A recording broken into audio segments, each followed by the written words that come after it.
রমজান মাসের দরজে আমরা দাঁড়িয়ে আছি।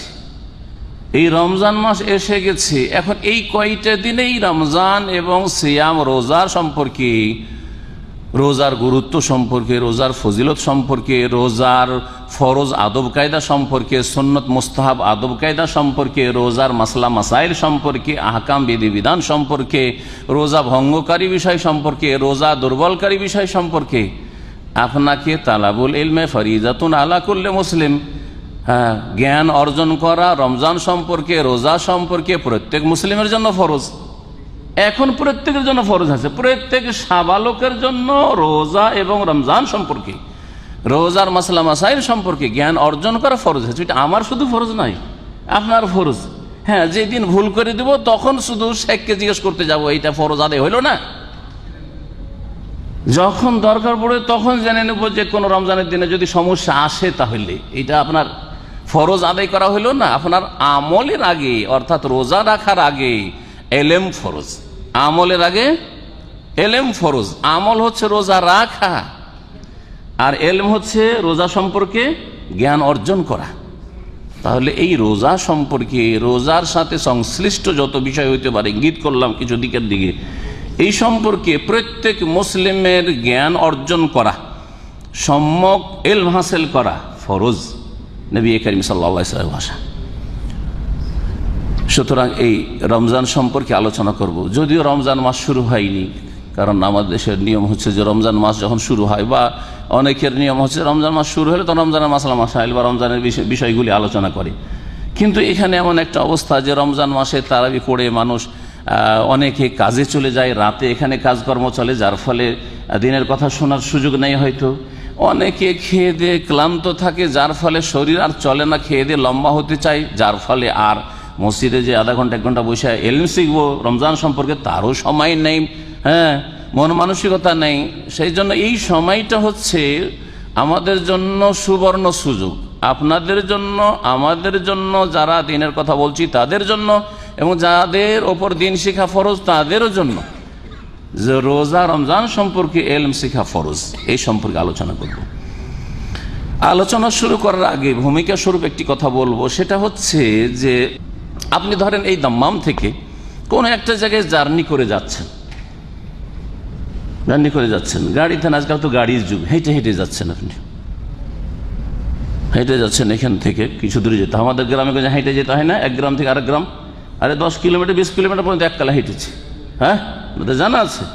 হেঁটে যাচ্ছেন আর আপনার কাছে বালির বোঝা আছে, বালির একটা ব্যাগ আছে, এই বালির ব্যাগ নিয়ে 10 কিলো 20 কিলোর একটা ব্যাগ বালি ভর্তি করে, আর তারপরে আপনি হেঁটে যাচ্ছেন, আর যেতে হবে আপনাকে 5 কিলোমিটার হেঁটে।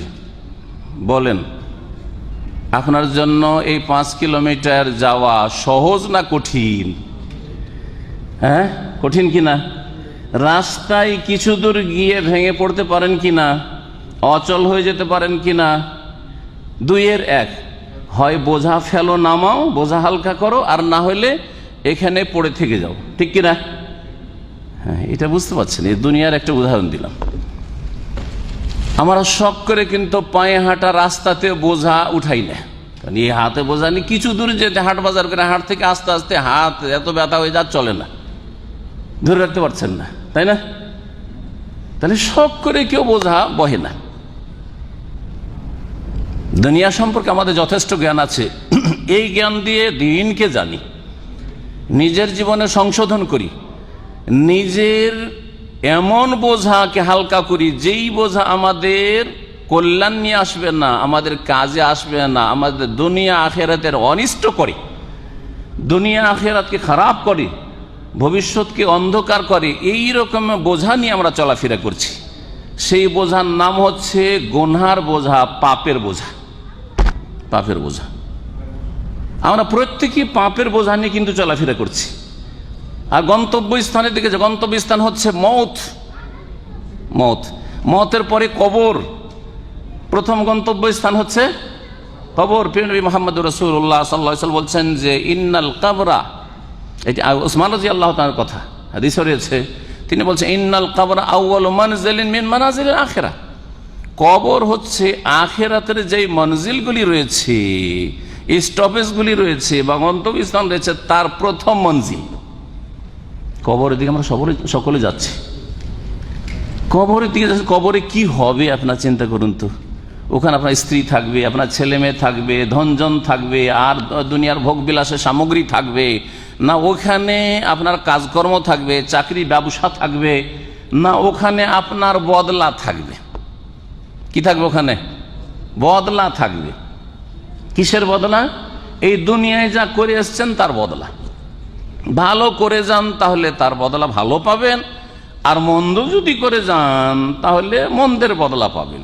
এর জন্য হচ্ছে কবরে জীবন, ওখান থেকে শুরু, আখিরাত শুরু। কবরে জীবন শেষ হওয়ার পরে হাসরে বিচার দিবসে হাজির হইতে হবে। ইয়াকিন আছে না নেই? আমাদের ইয়াকিন আছে। সেখান থেকে উঠে আমাদেরকে হাসর মাঠ থেকে হয় জান্নাতে আর না হলে জাহান্নামে যেতে হবে। তার গন্তব্যস্থান হচ্ছে একজন মুমিনের জান্নাত। এই জান্নাতের পথে আমরা চলতে আছি। যদি সত্যিকার মুমিন হই তাহলে এই পথে চলতে গিয়ে যদি বোঝা আমাদের ভারী থাকে, কিসের বোঝা বললাম? গুনার বোঝা যদি আমাদের ভারী থাকে তাহলে রাস্তাতেই কি হয়ে যাব? ক্লান্ত হয়ে যাব, না হলে আছাড় খেয়ে পড়ে যাব, না হলে সেন্সলেস। অনেকে বোঝা উঠাইতে গিয়ে গরমে বেহুঁশ পড়ে গেছে রাস্তায়। আচ্ছা,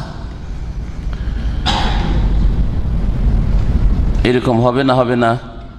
এখন এই রমজান সম্পর্কে বলছি। রমজানের আগে এই গুনহার বোঝা থেকে নিজেকে যদি হালকা না করেন, নিজের শরীরকে হালকা করেন, নিজের অন্তরকে হালকা করেন, গুনহার বোঝা থেকে নিজের জবানকে হালকা করেন, গুনহার বোঝা থেকে যদি না করেন, এই গুনহার বোঝা নিয়ে চলতে গিয়ে রমজানে ঢুকে গন্তব্যস্থানের দিকে যাচ্ছেন, ওই সময় আপনি আছাড় খেয়ে পড়ে যাবেন। আছাড় খেয়ে পড়া হচ্ছে ভালো কাজের, নেকির কাজের তৌফিক না পাওয়া।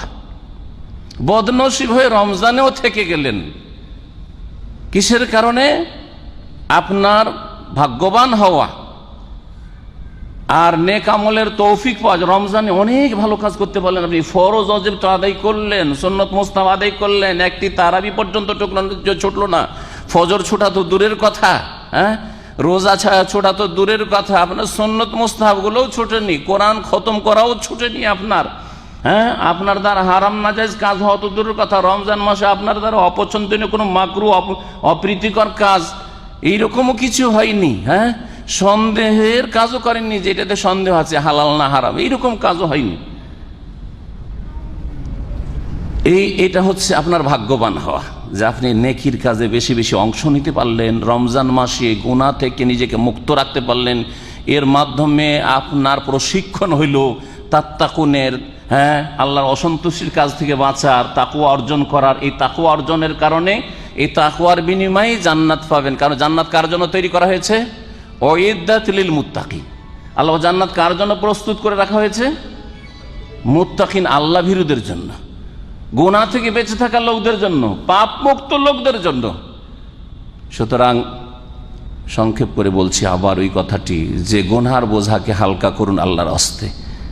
না হইলে রমজান পেলেন, আপনিও রমজান পেলেন, আমিও রমজান পেলাম, আপনার ভাইও রমজান পেল, কিন্তু আপনার ভাই তওবা করে নিজের গুনার বোঝাকে নামিয়ে দিয়েছে, হালকা করে দিয়েছে, যার ফলে সে রমজান মাসে নেক আমল করতে পারলো।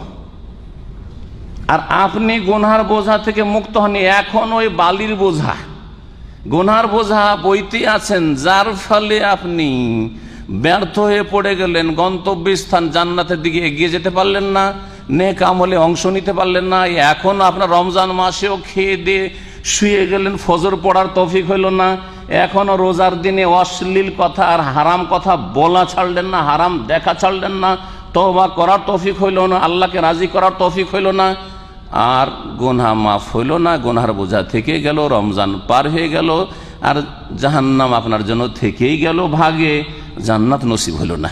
প্রিয় নবী মুহাম্মদ রাসূলুল্লাহ সাল্লাল্লাহু আলাইহি ওয়াসাল্লাম এর হাদিস রয়েছে, রাগেমা আনফু রাজুলিন, ওই লোকের নাক মাটিতে মিশে যাক, অর্থাৎ সর্বনাশ হোক। আরবরা বলে যে অমুকের নাক মাটিতে মিশে গেছে, মানে সর্বনাশ হয়েছে। রাগেমা আনফু রাজুলিন, ওই লোকের নাক মাটিতে মিশে যাক, তার সর্বনাশ হোক, সে বরবাদ হয়ে যাক। মান আতাহু রমজানা, আতাহু রমজানা রাগিমা আন ফরাজলিন আতাহু রমজানা, তার সামনে রমজান মাস তো আসলো, ফালাম ইউগফার লাহু, কিন্তু ক্ষমা হইল না, মাফ হইল না, আল্লাহ মাফ করলেন না। মাফ হয়নি তার মানে রমজান পার হয়ে চলে গেল, জান্নাত নসিব হইল না, জাহান্নামী হয়ে থেকে গেলেন, শয়তানের দলেই থেকে গেলেন। অথচ শয়তানকে গোটা 1 মাস ধরে বাঁধা ছিল।